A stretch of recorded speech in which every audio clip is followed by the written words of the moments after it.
And welcome to the latest edition of the Tennessean.com BizCast. I'm Tennessean business editor Lance Williams, joined today, as always, by Lora Stevenson and Kia Jarmon. Yep.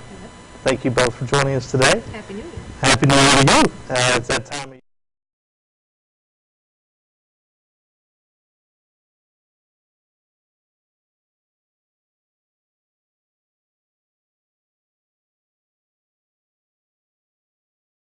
Resolutions. Now we're not talking about losing weight or following a budget, those kind of things that a lot of us are working on personally, but to take a look at the thought that as business, as folks in business and some small business owners, we can actually look at New Year's resolutions for our business. And I know a lot of businesses have goals. Maybe it's to boost revenue by X% or sign X number of new clients, and those are goals. But I was hoping we could talk a little bit today about the difference between goals and resolutions, and kind of how, as a small business owner, we can use the idea of New Year's resolutions to help improve our business.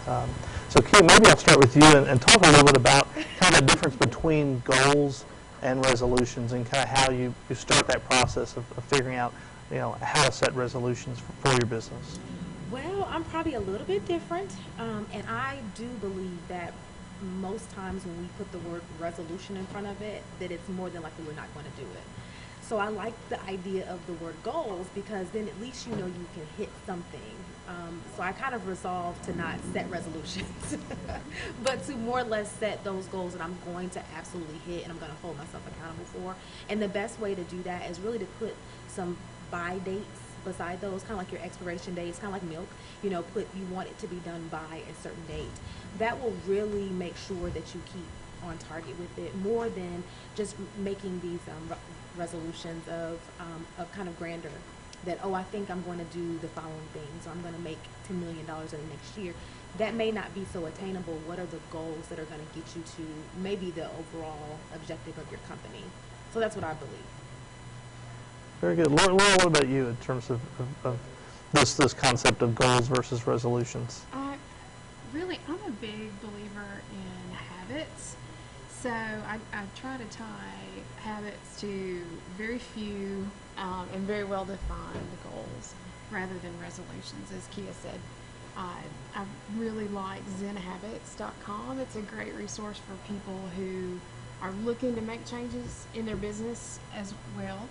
And I think one of the great things that the author does is to present ways to help you plan for change. I think that's really powerful. So we're doing a lot of calendaring and planning for change right now. Okay. You talk about calendaring, and you talk about sort of now's a great time to look at the year ahead. How do you sit down and really think about setting priorities for your business? So many small businesses are kind of in a mode of, can't worry about next year or next month. I've got to make payroll this week, or I've got to make sure my bills are getting paid. How can you sit down and really start thinking about that setting of priorities and setting those goals that are further out and thinking bigger picture? Do you have some advice for folks that may be struggling with that part of goal setting? Well, absolutely. One of the things, exercise I do with clients is we look at the current, we look at the future. So what do you futuristically want to happen? And that could be that $10 million goal, whenever it is. And then we talk about the bridge, which is what has to happen in the middle for you to get there. And a lot of times you can break it down into more considerably chunkier ways to obtain those goals, or to get to the future. So we're looking at, in a very transparent way, what are we currently doing that could be maybe not so good, and then futuristically, what do we want to do, and then how do we do better with that? Okay.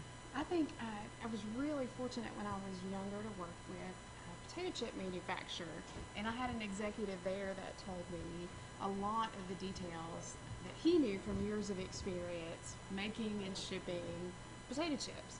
And one of the things that he shared with me is they have very seasonal consumption rates. So someone who's worked in the industry a while, like with any other industry, knows where the ups and downs are at. And really being in technology with Mother's Digital, we work with clients that are from a lot of different industries. So one of the things we do, I think, that's really helpful is to track with our clients what are their seasonal shifts. And we have some folks, of course, that are really busy in the last quarter of the year and the first quarter of the year. And we have others who find those are really quiet times when they are planning ahead already for revenue or for their downtime. So we work our schedule a great deal around that. And one other point is essentially you don't want to plan for a disaster when a disaster happens. So the goals happen hopefully prior to the downtime, if you will. So even in the busy times while you're not working on it, you're thinking about how to get there so that you're not so taken aback if something happens in the middle of that. Okay. Now you talked about, setting goals and being able to track them and having buy dates, and there are certain things that are very easy to track, but there are also some things that are harder to track, which is I want to be better at networking, or I want to treat my employees better. Those are a little bit harder to track. How do you take those those thoughts or those ideas and actually then begin to apply them and be able to track them when it's not as easy to track? How do you go about trying to track those type of concepts? Again, I think you put realistic expectations with them. So I want to network better. What does that look like for you in the future? Is that you want two clients to come from that networking opportunity? If that's what happens, and of course you have met that goal, it's a little different. It's a little harder to measure. Or if you want to network more so that you can increase your expert level, if you will, and after this 6 months period that you've really aggressively networked, you are now being called on more for the sphere of influence that you have been working on. That's a good way to measure that worked. It may not be in numbers, but it's certainly in influence and relevance within your career. Yeah, definitely. I think also delineating between things that are, is it your leadership goal as a leader of the organization? Is it departmental goal? A lot of times I think we tend to say broad things like, I want the company to really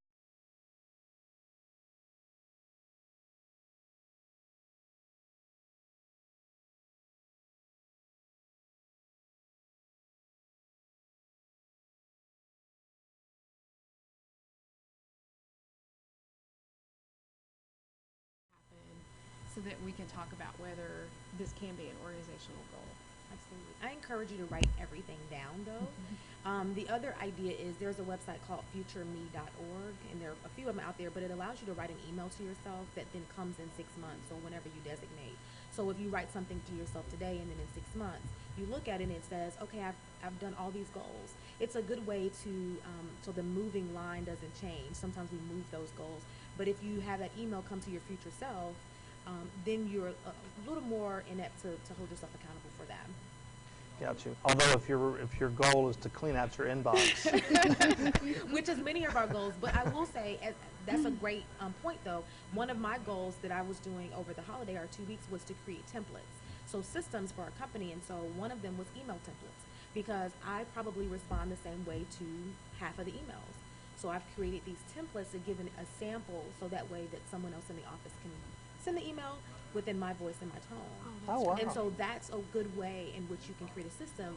I can then track that in 6 months and say, I don't have any many headaches, my back doesn't hurt because I'm worried about did the emails go out. And so that's a good way to track that even though it's not so number driven or tangible in that way. Gotcha. Well, now, if you don't care, and I really appreciate sharing that idea, and that's one of the questions I had for you today is maybe to talk about for 2013, one of the goals that you've set, and then maybe the measures and the accountability that you have built into that you're going to be looking to track that or see how your progress was during the year. Hoping that each of you might share kind of the goal setting that you have for this year. Absolutely. Well, I have a few, but Laura, go. Yeah, I do too.